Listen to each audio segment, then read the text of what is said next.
Pwedeng gawin nga yun, ano? Ang masaklap pa dito, Jen, doon naman sa Oriental Mindoro, Nako, sa Bungabog River.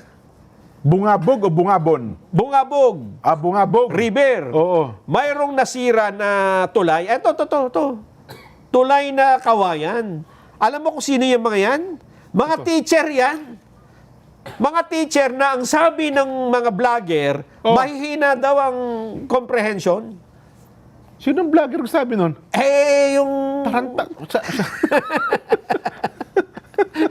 At nagtuturo ng paano maging walang modo. Pero mga teacher yan, ha? Pumasok sa school, eh. Ganon. Tinutulungan ng mga pulis, di ba? Pulis Kasi ito nakablo, hindi sila makatawid. Ilang oras na sila dyan, ha? Pabitin-bitin. Itong orange, ito, tauhan ito ng ano yan, BFP yan, Bureau of Fire Protection. Inilikas po sila sa Sitio Naswak, Barangay Lisab. Kasunod ng ulat na isang barangay opisyal na naputol ng rumaragasang tubig ang tulay na nagdudugtong sa dalawang komunidad papunta nga dun sa elementary school.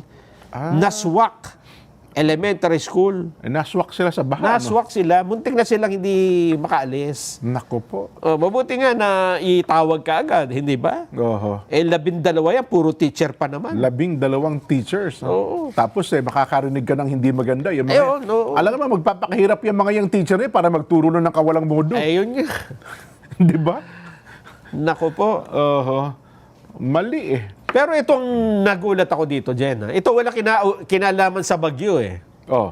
Pero may kakaibang pangyayari ang naganap sa Cebu.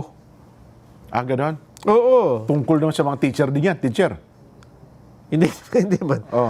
Hindi sa pa. Cebu, tawag yan maestra eh. Maestra. Maestra. Ganyan yan.